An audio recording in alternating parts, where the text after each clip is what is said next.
ಕರ್ತನಲ್ಲಿ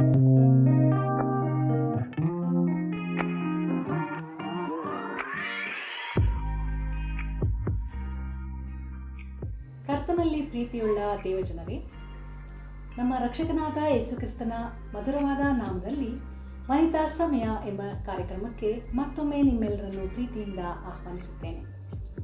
ಪ್ರಿಯರೇ, ನಿಮ್ಮೆಲ್ಲರಿಗೂ ಗೊತ್ತಿರುವ ಹಾಗೆ ನಮ್ಮ ಸತ್ಯವೇದದಲ್ಲಿರುವ ಹಲವಾರು ಸ್ತ್ರೀಯರ ಜೀವಿತಗಳನ್ನು, ದೇವರ ಮೇಲೆ ಅವರು ಇಟ್ಟಂತಹ ನಂಬಿಕೆಯನ್ನು ನಾವು ಅಧ್ಯಯನ ಮಾಡುತ್ತಾ ಬಂದಿದ್ದೇವೆ. ಹೌದು ಪ್ರಿಯರೇ, ಕ್ರಿಸ್ತನ ಮೇಲಿನ ನಂಬಿಕೆ ದೇವರಿಗೆ ಅಮೂಲ್ಯವಾಗಿದೆ. ನಂಬಿಕೆ ಇಲ್ಲದೆ ದೇವರನ್ನು ಮೆಚ್ಚಿಸುವುದು ಅಸಾಧ್ಯವಾಗಿದೆ. ಪ್ರಿಯರೇ, ನಮ್ಮ ಜೀವಿತದಲ್ಲಿ ನಾವು ಅನೇಕ ಹೋರಾಟಗಳಲ್ಲಿ ಇರುತ್ತೇವೆ. ಆದರೆ ಆ ಎಲ್ಲ ಹೋರಾಟಗಳಲ್ಲಿ ನಮ್ಮ ರಕ್ಷಕನಾದ ಯೇಸುಕ್ರಿಸ್ತನು ನಮ್ಮ ಜೊತೆಗಾರನಾಗಿದ್ದಾನೆ. ಕರ್ತನು ತಾನೇ ನಮಗೆ ವಾಗ್ದಾನ ಮಾಡಿರುವ ಹಾಗೆ, ಹೆದರಬೇಡಿರಿ, ಧೈರ್ಯದಿಂದಿರಿ, ನಾನೇ ನಿಮ್ಮೊಂದಿಗಿದ್ದೇನೆ ಎಂದು ನಮಗೆ ಹೇಳಿದ್ದಾನೆ. ಅದೇ ರೀತಿಯಾಗಿ ನಮ್ಮ ಎಲ್ಲ ಕಷ್ಟದ ಸಮಯಗಳಲ್ಲಿ ಮತ್ತು ಸಂತೋಷದ ಸಮಯಗಳಲ್ಲಿ ಸಹ ನಮ್ಮ ಜೊತೆಗಾರನು ಯೇಸುಕ್ರಿಸ್ತನಾಗಿದ್ದಾನೆ. ಬನ್ನಿ ಪ್ರಿಯರೇ, ಸತ್ಯವೇದದ ಅಧ್ಯಯನ ಮುಂದುವರಿಸೋಣ. ಅದಕ್ಕೆ ಮೊದಲು ಈ ಸುಂದರವಾದ ಆತ್ಮಿಕ ಗೀತೆಯನ್ನು ಕೇಳಿ. ಒಂದು ವೇಳೆ ನಿಮಗೆ ಈ ಸಂಗೀತ ಇಷ್ಟವಾಗಿದ್ದರೆ ನೀವು ಸಹ ಕಲಿತುಕೊಳ್ಳಿ ಹಾಗೂ ಇತರರಿಗೂ ಸಹ ಶೇರ್ ಮಾಡಿ.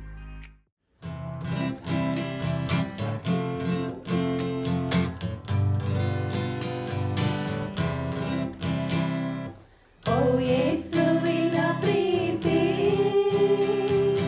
ಎಷ್ಟೋ ಮಹಾತರವೇ, ಆಕಾಶ ತಾರೆ ಪರ್ವತ ಸಮುದ್ರ ಎಲ್ಲಕ್ಕೂ ಮಿಗಿಲಲ್ಲವೇ. ಆಕಾಶ ತಾರೆ ಪರ್ವತ ಸಮುದ್ರ ಎಲ್ಲಕ್ಕೂ ಮಿಗಿಲಲ್ಲವೇ. ಓ ಯೇಸುವಿನ ಪ್ರೀತಿ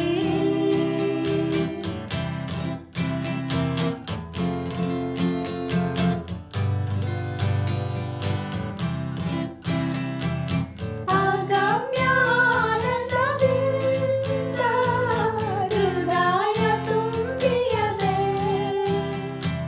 ಪ್ರಭುವಿನ ಕಾರ್ಯ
praise the lord.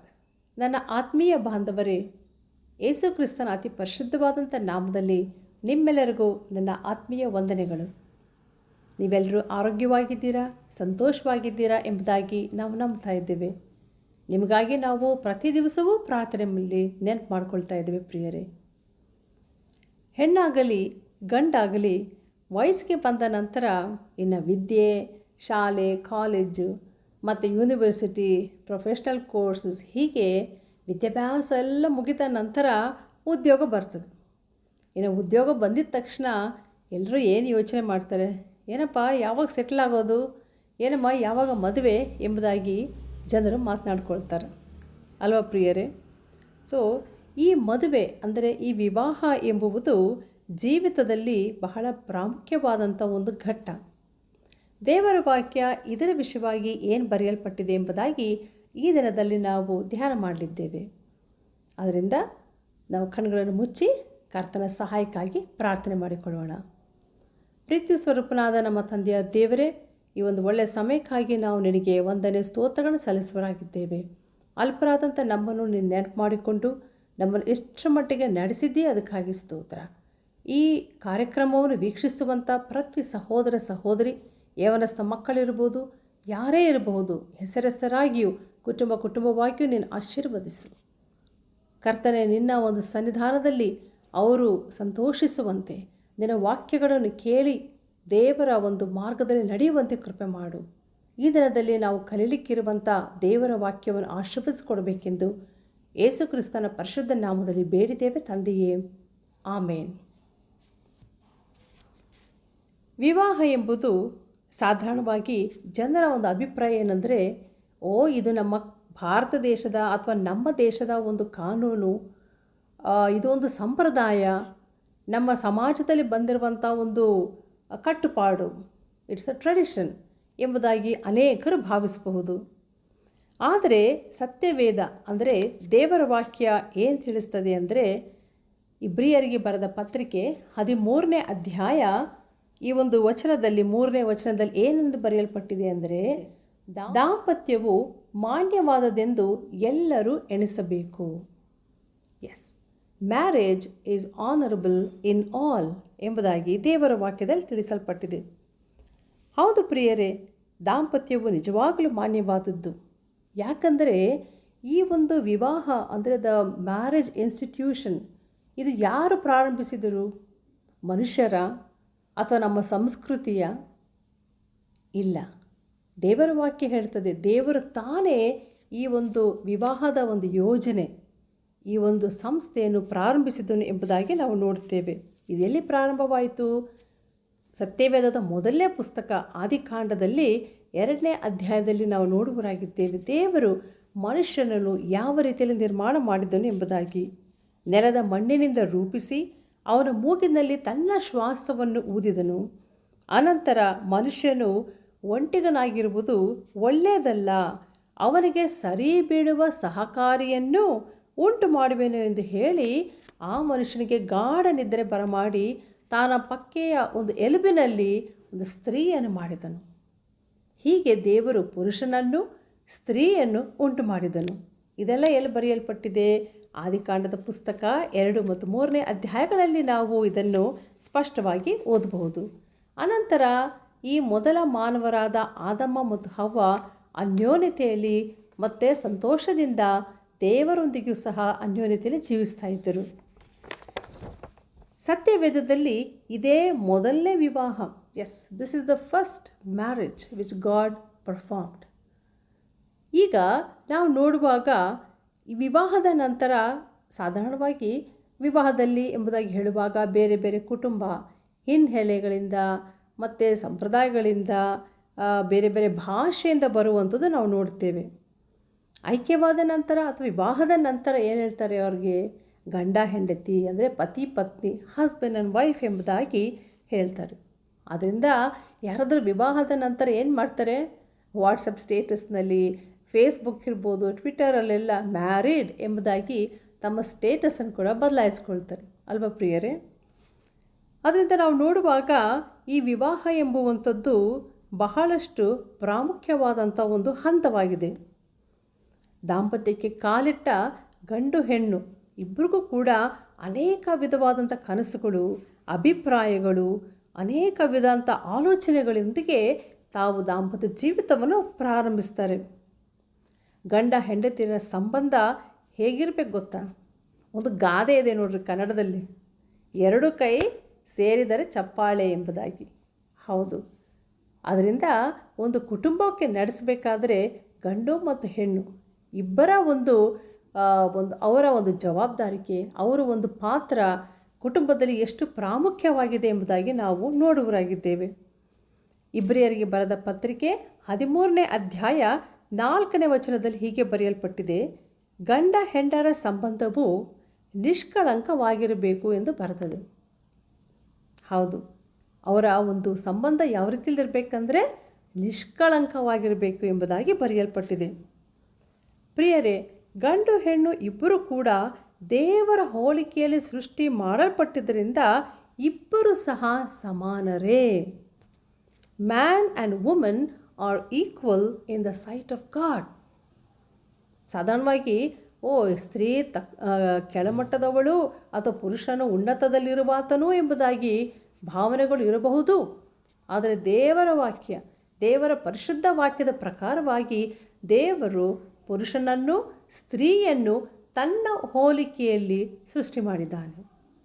So man and woman are equal in the sight of God, but their roles are different, their responsibilities are different and biologically also they are different.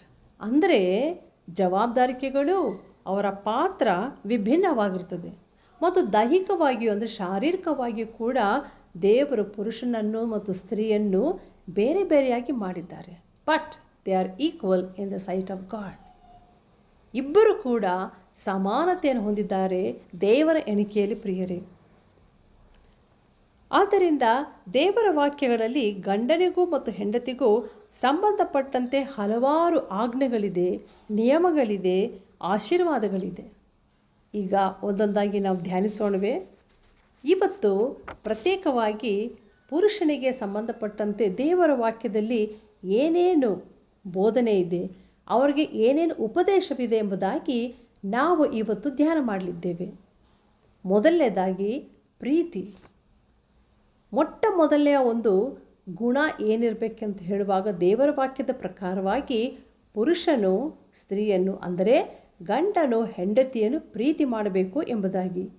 ಎಫೆಸದವರಿಗೆ ಬರೆದ ಪತ್ರಿಕೆ 5ನೇ ಅಧ್ಯಾಯ 25ರಿಂದ 28 ವಾಕ್ಯಗಳನ್ನು ಓದುವಾಗ, ಅದೇ ಸಮಯದಲ್ಲಿ ಕೊಲೊಸ್ಸೆಯರಿಗೆ ಬರೆದಂಥ ಪತ್ರಿಕೆ 3ನೇ ಅಧ್ಯಾಯ 19ನೇ ವಚನ, ಕೊಲೊಸ್ಸೆ 3:19ರಲ್ಲಿ, ಪುರುಷರೇ ನಿಮ್ಮ ಹೆಂಡತಿಯರನ್ನು ಪ್ರೀತಿಸಿರಿ, ಲವ್ ಯೋರ್ ವೈಫ್ ಎಂಬುದಾಗಿ ದೇವರು ಆಜ್ಞೆಯಾಗಿ ಅದನ್ನು ಕೊಟ್ಟಿದ್ದಾನೆ ಪ್ರಿಯರೇ. ಮತ್ತು ಶ್ರೀ ಪೌಲನು ಏನು ಬರೀತಾ ಇದ್ದಾನೆ ಗೊತ್ತಾ? ಕೊರಿಂಥದವರಿಗೆ ಬರೆದ ಮೊದಲನೇ ಪತ್ರಿಕೆ 13ನೇ ಅಧ್ಯಾಯದಲ್ಲಿ ಪ್ರೀತಿಯನ್ನು ಕುರಿತು 17 ವಿಷಯಗಳನ್ನು ಬರೆದಿದ್ದಾನೆ. ನೋಡ್ರಿ, ಪ್ರೀತಿ ಎಷ್ಟು ದೊಡ್ಡದು. ದೇವರ ವಾಕ್ಯ ಹೇಳ್ತದೆ ದೇವರು ಪ್ರೀತಿಯೇ, ಗಾಡ್ ಈಸ್ ಲವ್. ಅದರಿಂದ ಮೊದಲನೇದಾಗಿ ಪುರುಷನಿಗೆ ಅಂದರೆ ಗಂಡನಿಗೆ ಹೇಳುವಂಥದ್ದು ಏನಿದೆ ದೇವರ ವಾಕ್ಯದಲ್ಲಿ, ಹೆಂಡತಿಯನ್ನು ಪ್ರೀತಿ ಮಾಡಬೇಕು ಎಂಬುದಾಗಿ. ಯಾವ ರೀತಿಯಲ್ಲಿ ಪ್ರೀತಿಸಬೇಕೆಂಬುದಾಗಿ ನೋಡುವಾಗ ಕ್ರಿಸ್ತನು ಸಭೆಯನ್ನು ಪ್ರೀತಿಸಿದ ಪ್ರಕಾರ ಪ್ರೀತಿಸಬೇಕು. ನಮ್ಮ ರಕ್ಷಕನಾದ ಯೇಸು ಕ್ರಿಸ್ತನು ಸಭೆಯಾದಂಥ ನನ್ನನ್ನು ನಿಮ್ಮನ್ನು ಯಾವ ರೀತಿಯಲ್ಲಿ ಪ್ರೀತಿ ಮಾಡಿದ್ದಾರೆ? ತನ್ನನ್ನೇ ಸಮರ್ಪಿಸಿಕೊಂಡಿದ್ದಾನೆ, ತನ್ನನ್ನೇ ತ್ಯಾಗಪೂರ್ವಕವಾಗಿ ಅರ್ಪಿಸಿಕೊಂಡಿದ್ದಾನೆ. ಅಂತಹ ಪ್ರೀತಿಯಿಂದ ಪ್ರಾಣ ಕೊಡುವಷ್ಟು ಪ್ರೀತಿಸಬೇಕು ಪ್ರಿಯರೇ. ಅಷ್ಟೇ ಅಲ್ಲದೆ ತಮ್ಮ ಸ್ವಂತ ಶರೀರವನ್ನು ಪ್ರೀತಿಸಿಕೊಳ್ಳುವ ಪ್ರಕಾರವೇ ತಮ್ಮ ಹೆಂಡತಿಯನ್ನು ಪ್ರೀತಿಸಬೇಕು ಎಂಬುದಾಗಿ ದೇವರ ವಾಕ್ಯದಲ್ಲಿ ಆಜ್ಞೆಯಾಗಿ ಬರೆಯಲ್ಪಟ್ಟಿದೆ. ಮತ್ತೆ ಹೇಳುತ್ತದೆ, ತನ್ನ ಹೆಂಡತಿಯನ್ನು ಪ್ರೀತಿಸುವವನು ತನ್ನನ್ನೇ ಪ್ರೀತಿಸಿಕೊಳ್ಳುವನಾಗಿದ್ದಾನೆ. ಪ್ರಿಯ ಸಹೋದರನೇ, ನಿಮ್ಮ ಹೆಂಡತಿಯನ್ನು ನೀವು ಪ್ರೀತಿಸ್ತಾ ಇದ್ದೀರಾ? ಇಂದು ಎಷ್ಟೋ ಸ್ತ್ರೀಯರು ಕಣ್ಣೀರಿಡ್ತಾ ಇದ್ದಾರೆ. ಯಾಕೆ ಗೊತ್ತಾ? ಅವರ ಗಂಡನ ಪ್ರೀತಿ ಸಿಗದ ಕಾರಣ. ಅಯ್ಯೋ, ನಾನು ಎಷ್ಟೆಲ್ಲ ಕೆಲಸಗಳನ್ನು ಮಾಡ್ತೇನೆ, ನಾನು ಎಷ್ಟೆಲ್ಲ ಸಹಾಯ ಮಾಡ್ತೇನೆ, ನನ್ನ ಕುಟುಂಬಕ್ಕೆ ಇಷ್ಟೆಲ್ಲ ಕಷ್ಟಗಳನ್ನು ಅನುಭವಿಸ್ತೇನೆ, ಎಲ್ಲ ಜವಾಬ್ದಾರಿಕೆಯನ್ನು ನಾನು ನಿರ್ವಹಿಸ್ತಾ ಇದ್ದೇನೆ, ಆದರೂ ನನ್ನ ಗಂಡನು ನನ್ನನ್ನು ಪ್ರೀತಿ ಮಾಡ್ತಿಲ್ಲ ಎಂಬ ಆ ಒಂದು ಕೊರತೆ ಇದೆ ನೋಡಿ ಪ್ರಿಯರೇ. ಅವರದೇ ಆದ ಒಂದು ಪ್ರಪಂಚ. ನಮ್ಮ ಯಜಮಾನ್ರಿಗೇನು, ಅವ್ರಿಗೆ ಕೆಲಸ ಆಯಿತು, ಅವ್ರ ಆಫೀಸ್ ಆಯಿತು, ಅವ್ರದ್ದು ಟಿ ವಿ ಪ್ರೋಗ್ರಾಮ್ ಆಯಿತು, ಅವ್ರ ಮೊಬೈಲ್ ಆಯಿತು. ಹೀಗೆ ಹೆಂಡತಿಯನ್ನು ಅನೇಕರು ತಾವು ಒಂದು ಥರ ನಿಗ್ಲೆಕ್ಟ್ ಮಾಡೋರಾಗಿದ್ದಾರೆ. ನೋಡುವಾಗ ದೇವರ ವಾಕ್ಯ ಏನು ಹೇಳ್ತದೆ? ಹೆಂಡತಿಯನ್ನು ಪ್ರೀತಿ ಮಾಡಬೇಕು, ಅವರೊಂದಿಗೆ ಸಮಯವನ್ನು ಕಳೆಯಬೇಕು ಎಂಬುದಾಗಿ ಹೇಳ್ತಿದ್ದಾರೆ. 1 ಪೇತ್ರ 3ನೇ ಅಧ್ಯಾಯ 7ನೇ ವಚನದಲ್ಲಿ ಹೀಗೆ ಬರೆಯಲ್ಪಟ್ಟಿದೆ, ಅವರು ಜೀವ ವರಕ್ಕೆ ನಿಮ್ಮೊಂದಿಗೆ ಬಾಧ್ಯರಾಗಿದ್ದಾರೆ ಎಂಬುದಾಗಿ. ನೋಡ್ರಿ, ಜೀವವರಕ್ಕೆ ಅವರು ಬಾಧ್ಯರಾಗಿದ್ದಾರಂತೆ. ಅಂಥ ಒಂದು ಉನ್ನತ ಸ್ಥಾನವನ್ನು ದೇವರು ಈ ಪ್ರಿಯರಿಗೆ ಕೊಟ್ಟಿದ್ದಾರೆ.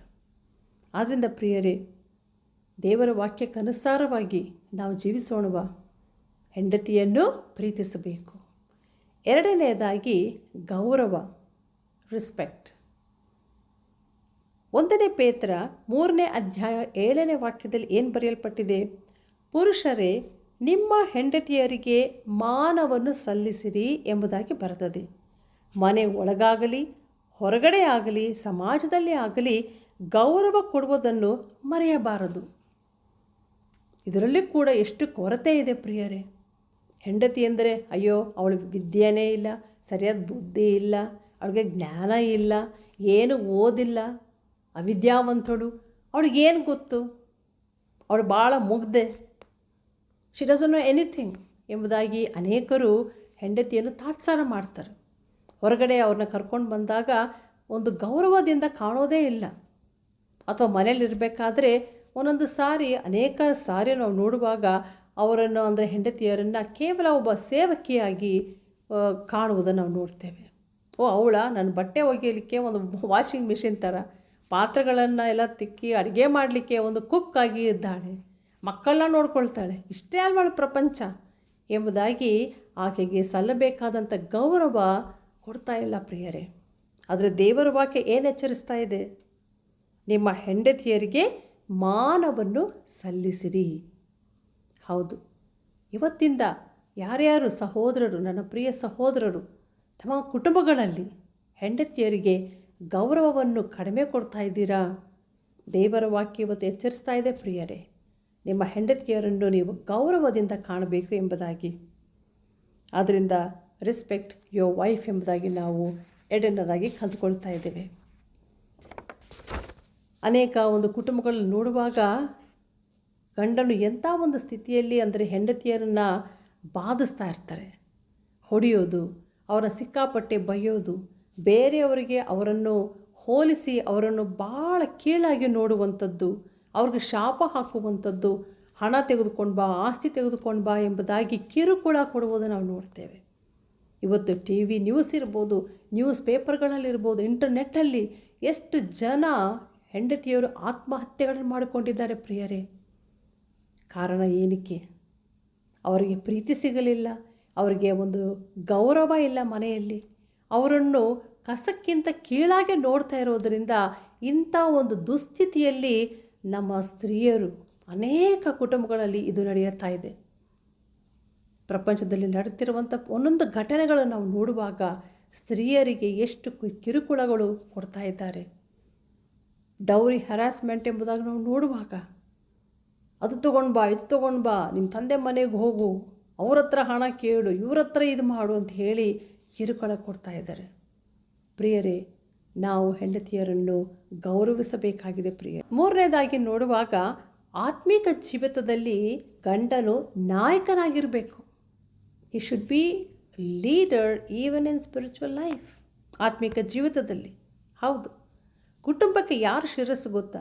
ದೇವರ ವಾಕ್ಯದ ಪ್ರಕಾರವಾಗಿ ಕುಟುಂಬಕ್ಕೆ ಪುರುಷನೇ ಶಿರಸ್ಸು. He is the head of the family. ಹಾಗೆ ದೇವರ ವಾಕ್ಯ ತಿಳಿಸ್ತದೆ. 1 ಕೊರಿಂಥ 11ನೇ ಅಧ್ಯಾಯ 3ನೇ ವಚನದಲ್ಲಿ ಪ್ರತಿ ಪುರುಷನಿಗೂ ಕ್ರಿಸ್ತನು ತಲೆ, ಸ್ತ್ರೀಗೆ ಪುರುಷನು ತಲೆ. ಅಂದರೆ the head of every man is Christ and the head of the woman is man. So ದೇವರು ಪುರುಷನನ್ನು ಆ ಒಂದು ಹಂತದಲ್ಲಿಟ್ಟಿದ್ದಾನೆ. ಆದ್ದರಿಂದ ಆತ್ಮಿಕ ವಿಚಾರಗಳಲ್ಲಿಯೂ ಕುಟುಂಬದ ವಿಚಾರಗಳಲ್ಲಿಯೂ ಎಲ್ಲದರಲ್ಲಿಯೂ ಆತನು ಕುಟುಂಬಕ್ಕೆ ಶಿರಸ್ಸಾಗಿರುವ ಆತನಾಗಿದ್ದಾನೆ. ಧರ್ಮೋಪದೇಶ ಕಾಂಡ 6ನೇ ಅಧ್ಯಾಯ 6 ಮತ್ತು 7 ವಾಕ್ಯಗಳಲ್ಲಿ ದೇವರ ವಾಕ್ಯವನ್ನು ಕುಟುಂಬದವರೆಲ್ಲರಿಗೆ ಕಲಿಸುವಂಥ ಜವಾಬ್ದಾರಿಕೆ ದೇವರು ಪುರುಷನಿಗೆ ಕೊಟ್ಟಿದ್ದಾನೆ ಪ್ರಿಯರೇ. ಎಫೆಸದವರಿಗೆ ಬರೆದ ಪತ್ರಿಕೆ 5ನೇ ಅಧ್ಯಾಯ 23ನೇ ವಚನದಲ್ಲಿ ಗಂಡನು ಹೆಂಡತಿಗೆ ತಲೆಯಾಗಿದ್ದಾನೆ ಎಂಬುದಾಗಿ ಸ್ಪಷ್ಟವಾಗಿ ಬರೆಯಲ್ಪಟ್ಟಿದೆ. ಇದರಲ್ಲಿ ಯಾವ ವಾಗ್ವಾದಗಳು ಬೇಕಾಗಿಲ್ಲ ಪ್ರಿಯರೇ. ನಮ್ಮ ಜೀವಿತಗಳು ಯಾವಾಗ ದೇವರ ವಾಕ್ಯದ ಮೇಲೆ ಆಧಾರಗೊಳ್ಳುತ್ತದೋ ಒಂದು ಕ್ರೈಸ್ತ ವಿಶ್ವಾಸಿಯ ಕುಟುಂಬದಲ್ಲಿ ಪುರುಷನು ಆತನು ಶಿರಸ್ಸಾಗಿರುತ್ತಾನೆ ಎಂಬುದಾಗಿ ನಾವು ನೋಡ್ತೇವೆ. ಇದರಿಂದ ದೇವರ ವಾಕ್ಯವನ್ನು ಬೋಧಿಸುವುದರಲ್ಲಿ ಗಂಡನಿಗೆ ಬಹಳ ಬಹಳ ಪ್ರಾಮುಖ್ಯತೆ ಒಂದು ಸ್ಥಾನ ಉಂಟು. ಅದೊಂದು ಜವಾಬ್ದಾರಿಕೆ. That is his responsibility to teach his children and wife the word of god.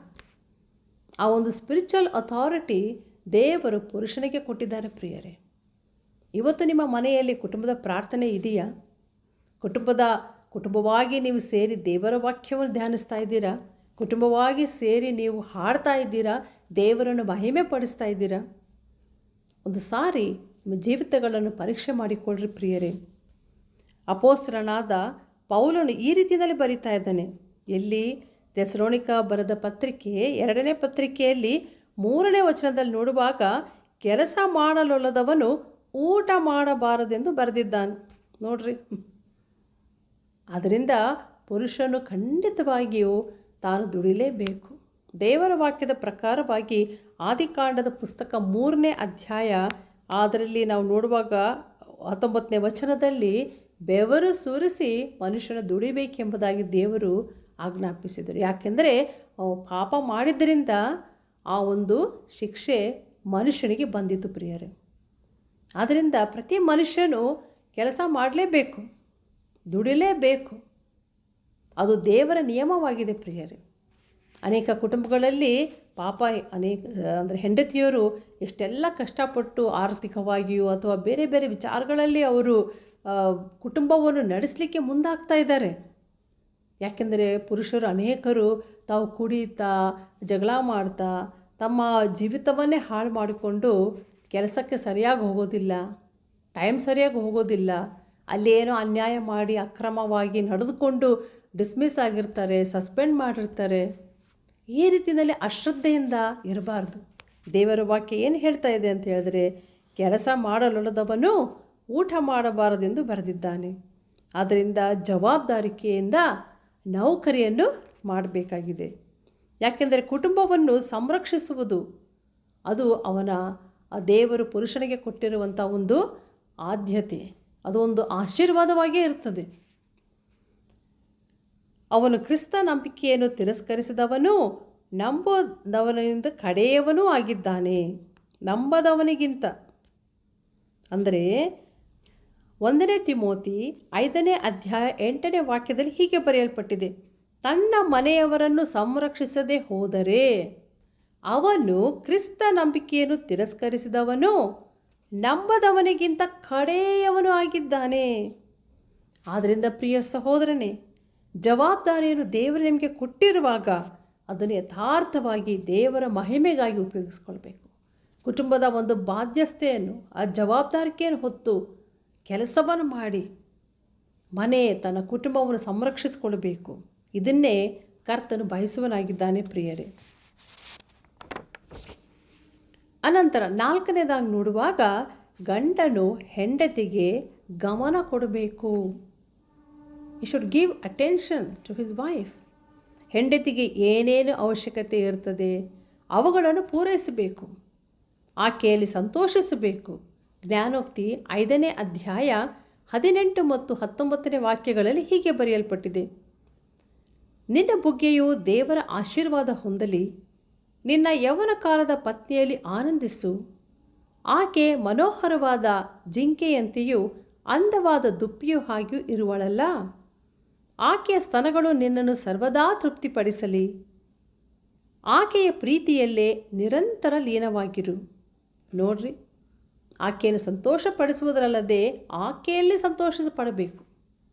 ಆದ್ದರಿಂದ ಗಂಡನು ಹೆಂಡತಿಗೆ ಗಮನವನ್ನು ಕೊಟ್ಟು ಎಲ್ಲ ಕ್ಷೇತ್ರಗಳಲ್ಲಿಯೂ ಆಕೆಯನ್ನು ಪೋಷಿಸುವವಳಾಗಬೇಕು ಪ್ರಿಯರೇ. ಲೈಂಗಿಕ ವಿಷಯಗಳಲ್ಲಿಯೂ ಸಂತೃಪ್ತನಾಗಿರಬೇಕು. ಈ ರೀತಿಯಿಂದಲೇ ಒಂದು ಕುಟುಂಬದಲ್ಲಿ ನೋಡುವಾಗ ಆ ಸಂತೋಷ, ಸಮಾಧಾನ, ನೆಮ್ಮದಿಗೆ ಕಾರಣವಾಗುತ್ತದೆ. ಇವತ್ತು ಈ ಸಂಚಿಕೆಯಲ್ಲಿ ಪುರುಷನ ಒಂದು ಆಶೀರ್ವಾದಗಳೇನು ಅಥವಾ ಜವಾಬ್ದಾರಿಕೆಗಳೇನು, ದೇವರ ವಾಕ್ಯ ಏನೇನು ಕಲಿಸ್ತದೆ ಎಂಬುದಾಗಿ ನಾವು ನೋಡಿದ್ದೇವೆ ಪ್ರಿಯರೇ.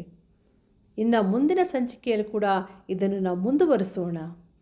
ಈ ಒಂದು ವಾಕ್ಯಗಳನ್ನು ದೇವರು ಆಶೀರ್ವದಿಸಲಿ, ನಿಮ್ಮ ಕುಟುಂಬಗಳನ್ನು ಸಹ ಆಶೀರ್ವದಿಸಲಿ. ನಾವು ಕಲಿತಂಥ ಆತ್ಮಿಕ ಪಾಠಗಳನ್ನು ನಾವು ಇಲ್ಲಿಯೇ ಕೇಳಿ ಮರೆತು ಹೋಗದೆ, ಅಥವಾ ಈ ಕಿವಿಯಿಂದ ಕೇಳಿ ಈ ಕಿವಿಯಿಂದ ಹೊರಟು ಹೋಗಬಾರ್ದು. ದೇವರ ವಾಕ್ಯವು ನಮ್ಮ ಹೃದಯದಲ್ಲಿ ಒಳ್ಳೆಯ ನೆಲದಲ್ಲಿ ಬಿದ್ದು ಅದು 100ರಷ್ಟು ಫಲಿಸಲಿ ಎಂಬುದಾಗಿ ನಾವು ಪ್ರಾರ್ಥನೆ ಮಾಡ್ತಾ ಇದ್ದೇವೆ. ದೇವರು ನಿಮ್ಮನ್ನು ಆಶೀರ್ವದಿಸಲಿ, ಬಲಪಡಿಸಲಿ, ನಿಮ್ಮನ್ನು ಸಂರಕ್ಷಿಸಲಿ. Price lord. ಪ್ರೀತಿಯ ವೀಕ್ಷಕರೇ, ಇದುವರೆಗೂ ನೀವು ದೇವರ ವಾಕ್ಯವನ್ನು ಕೇಳಿ ಆತ್ಮಿಕ ಉತ್ತೇಜನ ಹೊಂದಿದ್ದೀರಿ ಎಂದು ನಾವು ಭಾವಿಸುತ್ತೇವೆ. ಒಂದು ವೇಳೆ ಈ ಕಾರ್ಯಕ್ರಮ ನಿಮಗೆ ಇಷ್ಟವಾಗಿದ್ದರೆ ನೀವು ನಮಗೆ ಕಾಲ್ ಮಾಡಿ, ನಿಮಗೇನಾದರೂ ಪ್ರಾರ್ಥನಾ ಮನವಿ ಇದ್ದರೆ ನಮಗೆ ಮೆಸೇಜ್ ಮೂಲಕ ಸಹ ತಿಳಿಸಬಹುದು, ಅಥವಾ ವಾಟ್ಸಪ್, ಟೆಲಿಗ್ರಾಮ್, ಸಿಗ್ನಲ್ ಮೂಲಕ ಸಹ ನಮಗೆ ತಿಳಿಯಪಡಿಸಬಹುದು. ಕ್ರಮ ನಿಮಗೆ ಇಷ್ಟವಾಗಿದ್ದರೆ ಲೈಕ್ ಬಟನ್ ಕ್ಲಿಕ್ ಮಾಡಿ, ಸಬ್ಸ್ಕ್ರೈಬ್ ಬಟನ್ ಸಹ ಕ್ಲಿಕ್ ಮಾಡಿ, ನೋಟಿಫಿಕೇಷನ್ ಐಕಾನ್ ಪ್ರೆಸ್ ಮಾಡಿ. Praise the lord.